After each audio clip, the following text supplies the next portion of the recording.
మీరు మరలి వచ్చి ఊరకుండుట వలన రక్షించబడతారు. మీరు ఊరకుండి నమ్ముకొనుట వలన మీకు బలము కలుగుతుంది. శ్రోతలు గమనించండి, అష్షూరు వచ్చి యూదాను బెదిరించింది. అప్పుడు నాయకులు దేవుని వైపు తిరిగి ఉంటే ఎంతో బాగుండేది. కాని వారు అలా చేయలేదు. తమ రాజకీయ నైపుణ్యం మీద ఆధారపడ్డారు. రాయబారులు సాహసించారు. ఈజిప్టును సహాయం కోరారు. కాని ఈజిప్టు వారికి ఎట్టి సహాయము చెయ్యలేదు. ఈజిప్టు కేవలం ఒక నీడలాంటిది అయిపోయింది. ఈజిప్టు కూలి పడిపోయే గోడలాగా ఉంది. పగిలిన మట్టి కుండలాగా అయిపోయింది. ఈజిప్టేమీ దేవుడు కాదే, వారు బలహీనులైన మనుషులే. ప్రియ శ్రోతలు, మానవ మాతృలను సహాయమడిగే కంటే దేవుణ్ణి శరణుజొచ్చి వేడుకుంటే మంచిది. ఆయన ప్రార్థనలకు సత్వరంగా జవాబిచ్చే దేవుడు. దేవుని నడుపుదల, దేవుని శుద్ధి, ఫలవంతమైన దేవుని సహాయ సహకారాలు మనకు ఎంతో అవసరం. దేవుని విజయమే మన విజయం. మన పాట విజయగీతిక. ఈజిప్టు రథాశ్వములు దేవుని రథాలతో సాటి కావు. ఇప్పుడు ఈ అధ్యాయంలోని వివరాలు వినండి. దక్షిణ రాజ్యం యూదా. యెషయా ప్రవచనం ప్రకారం యూదావారు అష్షూరుకు వ్యతిరేకంగా పోరాడడానికి ఈజిప్టును సాయం కోరే ఉద్దేశ్యం మానుకున్నారు. ఉత్తరదేశమైన ఇశ్రాయేలు ప్రవక్త మాటలను ఖాతరు చేయక అష్షూరుకు చెరగొనిపోబడడం జరిగింది. ఉత్తర రాజ్యం చేసిన తప్పు తాము చేయకుండా జాగ్రత్తపడి యూదావారు మేలు పొందారు. 1వ వచనం, యెహోవా వాక్కు ఇదే, లోబడని పిల్లలకు శ్రమ, పాపమునకు పాపము కూర్చుకొనున్నట్లుగా వారు నన్ను అడగకుండానే ఆలోచన చేస్తారు. నా ఆత్మ నియమించని సంధి చేసుకుంటారు. యూదావారలారా, మీరు ఈజిప్టు సాయం కోరవద్దు. దానివల్ల మీకు ఎట్టి ప్రయోజనమూ ఉండదు. 7వ వచనం, ఈజిప్టు వలని సహాయము పనికి మాలినది, నిష్ప్రయోజనమైనది. అందుచేతను ఏమీ చెయ్యనేరక ఊరుకుండే గప్పాల మారి అని దానికి పేరు పెడుతున్నాను. మీరేమీ చెయ్యవద్దు, ఊరుకోండి, నమ్ముకోండి, రక్షించబడండి, బలమొందండి. 18వ వచనం, కావున మీ యందు దయచూపాలనే యెహోవా ఆలస్యం చేస్తున్నాడు. మిమ్మును కరుణించాలనే ఆయన నిలువబడి ఉన్నాడు. తొందరపడవద్దు. యేసు ప్రభువు ఎప్పుడు వస్తాడు? ఇప్పుడా, ఇంకాసేపటికా? ఆయన వచ్చే తేదీ ఏమిటి అని అడగవద్దు. కనిపెట్టి చూడండి. హడావిడి పడవద్దు. ఆయన వస్తాడు. తన వారిని తీసుకువెడతాడు.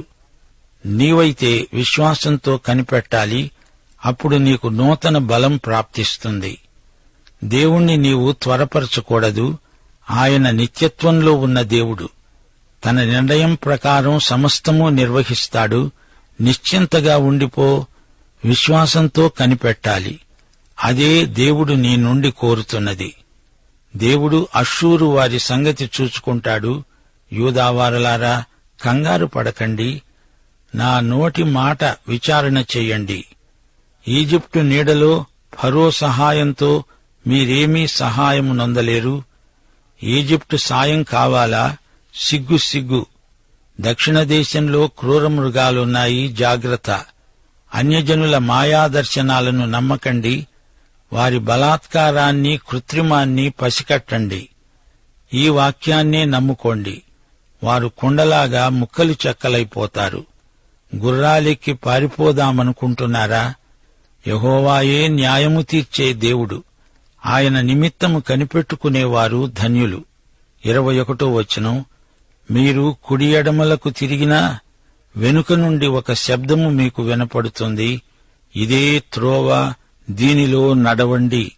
యూదావారలారా, మీకు మంచి రోజులొస్తాయి, కనిపెట్టి చూడండి. 31 నుండి 33వ వచనం వరకు, యెహోవా దండముతో అష్షూరును కొట్టగా అది ఆయన స్వరము విని భీతి నొందుతుంది. యెహోవా అష్షూరు మీద పడవేసే నియామక దండము వలని ప్రతి దెబ్బ తంబుర సితారాల నాదముతో పడుతుంది. ఆయన తన బాహువును వానిమీద ఆడిస్తూ యుద్ధం చేస్తాడు. పూర్వము నుండి తోపెతు సిద్ధపరచబడి ఉన్నది. అది మొలెకు దేవతకు సిద్ధపరచబడి ఉన్నది. లోతుగాను విశాలముగాను ఆయన దానిని చేసి ఉన్నాడు. అది అగ్ని విస్తార కాష్టములను కలిగి ఉన్నది. గంధక ప్రవాహము వలె యెహోవా ఊపిరి దానిని రగులబెడుతుంది. ప్రియశ్రోతలు, యెషయా ప్రవచనాలు వింటున్నారా? మహాశ్రమల కాలము దృష్ట్యా అష్షూరే దేవుణ్ణి వ్యతిరేకించే కడపటి శత్రువు. తోపెతు అంటే ఏమిటనుకున్నారు? హిన్నోము కుమారుని పేరట దానిని తోపెతు లోయ అంటారు. అక్కడ హేయమైన విగ్రహారాధన జరుగుతుంది. చిన్న పిల్లలను స్థానిక దేవతలకు నరబలులిస్తారు. అదొక భయానకమైన అగ్ని సరస్సు. ఈ వాక్యంలో పేర్కొనబడిన రాజు అంటే మృగము, అబద్ధ ప్రవక్త. ప్రకటన గ్రంథం 20వ అధ్యాయం 10వ వచనం, వారిని మోసపరిచిన అపవాది అగ్నిగంధకములు గల గుండములో పడవేయబడ్డాడు. అక్కడ ఆ క్రూర మృగము, అబద్ధ ప్రవక్త ఉన్నారు. ప్రియశ్రోతలు, ఈ 31వ అధ్యాయంలో ప్రవక్త దేవుని ప్రజలను హెచ్చరిస్తున్నాడు. యెరూషలేమును కాపాడగలవాడు యెహోవాయే. ఆయన వైపు చూడండి. ఇశ్రాయేలు చేసే తప్పు మీరు చేయకండి. ఇశ్రాయేలు పెడదోవ పడతారు. వారు అంత్యక్రీస్తు చేతుల్లోకి పడిపోతారు. గనుక యూదావారలారా, అప్రమత్తంగా ఉండండి, మోసపోకండి. దేవుడు మీకుండగా మీరు ఎందుకు అటూ ఇటూ చూస్తారు అంటూ ప్రవక్త వారిని మందలిస్తున్నాడు. శ్రోతలు, ఇప్పుడు మనం యెషయా 31వ అధ్యాయంలోకి వస్తున్నాము. మొదటి వచనం, ఇశ్రాయేలు పరిశుద్ధ దేవుణ్ణి లక్ష్యపెట్టకుండా సహాయము కోసము ఈజిప్టుకు వెళ్లుతూ గుర్రాలను ఆధారము చేసుకుని వారి రథములు విస్తారములని, రౌతులు బలాఢ్యులని వారిని ఆశ్రయించే వారికి శ్రమ. కష్టదశలో ఎవరు మనకు సాయం చేస్తారు? వారా వీరా అని అడ్డమైన వారినందరినీ బతిమాలుకోవడం అవివేకం. మానవ మాత్రులు చేయగల సహాయం పరిమితం. దేవుడే మనము నమ్ముకోదగిన సహాయకుడు. అందుకే గేయకారుడు కీర్తనలు 27వ వచనంలో అన్నాడు, కొందరు రథములను బట్టి, కొందరు గుర్రములను బట్టి అతిశయపడతారు. మనమైతే మన దేవుడైన యెహోవా నామమును బట్టి అతిశయపడతాము. ఈజిప్టు ఈ లోకానికి అర్థవంతమైన సంకేతం. ఈ రోజున ఎందరో లోకం వైపు చూస్తున్నారు, సహాయాన్ని అభ్యర్థిస్తున్నారు, లోకం మీద పూర్తిగా ఆధారపడుతున్నారు. ఇశ్రాయేలు చేసిన గొప్ప తప్పు ఇదే. వారు దేవుని వైపు చూడలేదు, ఈజిప్టు వైపు చూచి మోసపోయారు. లోకంలో మనకు సహాయం చేయగల వారెవరూ లేరు. మనకు దేవుడుండగా భౌతిక ఆర్థిక వనరులపై ఆధారపడడం కేవలం అల్ప విశ్వాసం. అది ప్రమాదం. ఆయనే బుద్ధిమంతుడు, మాట తప్పనివాడు. దుష్టుల ఇంటి మీద, కీడు చేసే వారికి తోడ్పడే వారి మీద ఆయన కఠిన చర్య తీసుకుంటాడు. ఈజిప్టు వారు మనుష్యులే. ఈజిప్టేమీ దేవుడు కాదు. వారి గుర్రాలేమన్నా ఆత్మనా? అవి మాంసమయములే. యెహోవా చెయ్యి చాపాడు అంటే మీ సహాయకుడు జోగుతాడు. సహాయము పొందేవారు పడిపోతారు. జాగ్రత్త. వారందరూ కూడి నాశనమవుతారు. యెహోవా యుద్ధము చేయడానికి సీయోను పర్వతము మీదికి, దాని కొండ మీదికి దిగి వస్తాడు. తప్పించటానికి గొర్రెల కాపరుల సమూహము కూడి వస్తుంది. సింహం, కొదమ సింహం వారి శబ్దానికి భయపడదు, వారి కేకకు అధైర్యపడదు. తనకు దొరికిన దానిమీద గర్జిస్తుంది. అలాగే సైన్యాధిపతి యెహోవా దిగి వస్తాడు. 5వ వచనం, పక్షులు ఎగురుతూ తమ పిల్లలను కాపాడునట్లు సైన్యములకు అధిపతి అయిన యెహోవా యెరూషలేమును కాపాడతాడు. దానిని కాపాడుతూ విడిపిస్తూ ఉంటాడు. దానికి హాని చేయక తప్పిస్తూ ఉంటాడు. హిజ్కియా కాలంలో దేవుడు యెరూషలేము పట్టణాన్ని కాపాడుతాడు, సంరక్షిస్తాడు. అష్షూరు వారు యెరూషలేమును జయించలేరు అని దేవుని వాగ్దానం. ప్రవచనం: ఇశ్రాయేలీయులారా, మీరు ఎవని మీద విశేషముగా తిరుగుబాటు చేశారో ఆయన వైపు తిరగండి. మీకు మీరు పాపము కలుగచేసుకొని మీ చేతులతో మీరు నిర్మించిన వెండి విగ్రహాలను ఆ దినమున మీలో ప్రతివాడు పారేస్తాడు. 8వ వచనం: నరునిది కాని ఖడ్గము వలన అష్షూరీయులు కూలుతారు, మనుష్యునిది కాని కత్తి పాలవుతారు. ఖడ్గము ఎదుటి నుండి వారు పారిపోతారు. యూదావారలారా, శత్రువును పారద్రోలడానికి మీకు శక్తి చాలదు. ఆ పని ప్రభువే చేస్తాడు. నిశ్చింతగా ఉండండి. అష్షూరు వారి సంగతి దేవుడు తానే చూసుకుంటాడు. యెరూషలేము ప్రభువు వైపే చూడాలి, మానవ మాత్రుల వైపు చూడకూడదు. ఇది యెహోవా వాక్కు, దీనికి తిరుగులేదు.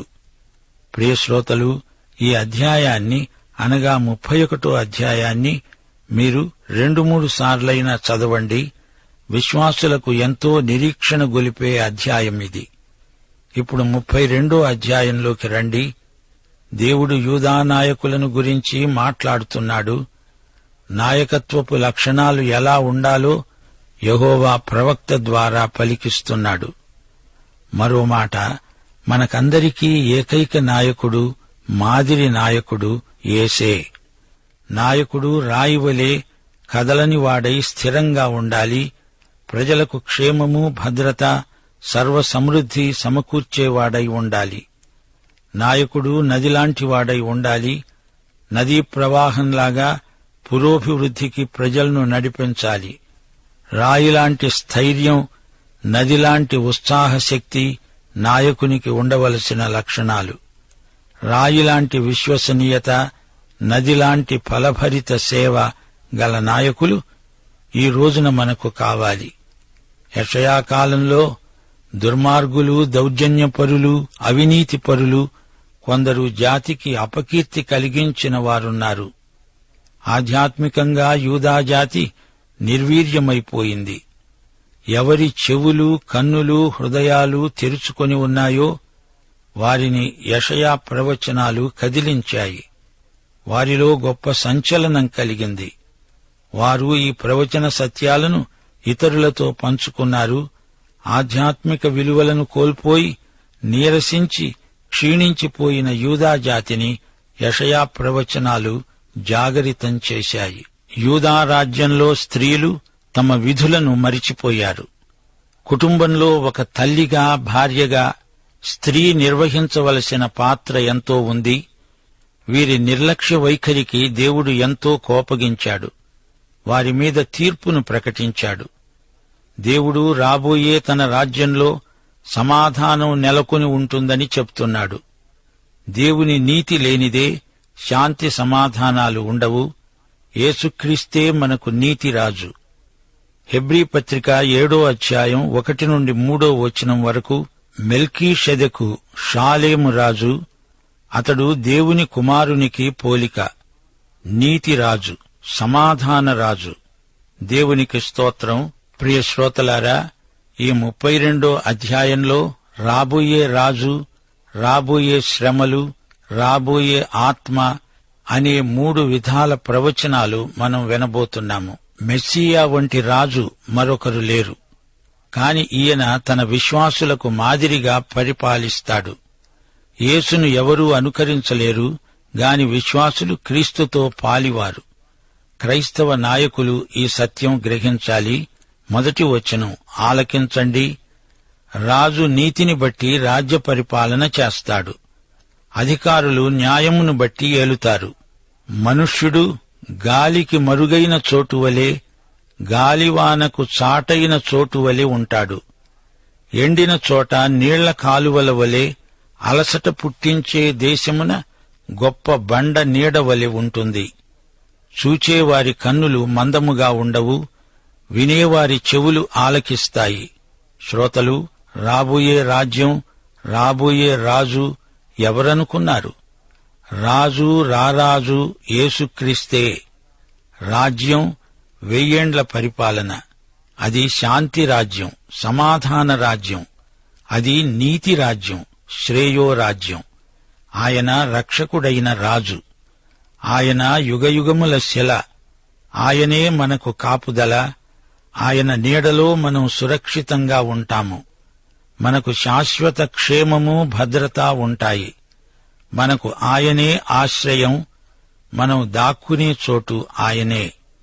యెషయా 26 అధ్యాయం 4వ వచనం, యెహోవాయే నిత్యాశ్రయ దుర్గము.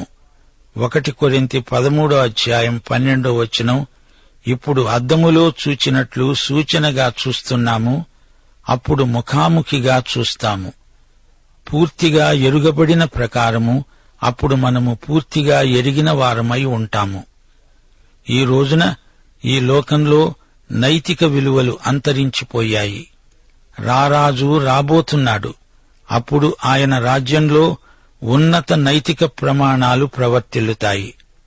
ఆ రోజున చెంచలుల మనస్సు జ్ఞానమును గ్రహిస్తుంది. నత్తి నాలుకలు స్పష్టంగా మాట్లాడతాయి. 5వ వచనం, మూఢుడు ఇక ఘనుడని ఎంచబడడు, కపటి ఉదారుడు అనబడడు. లాజరు ధనవంతుని కథ మీకు జ్ఞాపకముందా? తన భోజనపు బల్లమీది నుండి పడే రొట్టె తుంపులిచ్చి లాజరును తానే పోషించినట్లు ప్రగల్భాలు చెప్పుకున్నట్లు ఉంది నేటి దాతల ఆత్మస్థుతి. హృదయపూర్వకంగా సరదాగా పాపం చేసేవారి తరం వచ్చింది. నిరుపేదల న్యాయవాదన, అరణ్య రోదన. ఘనకార్యాలు చేస్తారు, వాటిని బట్టి నిలుస్తారు. ఆ రోజున వేషధారులకు శ్రమ. 9వ వచనం, సుఖాసక్తి గల స్త్రీలారా, లేచి నా మాట వినండి.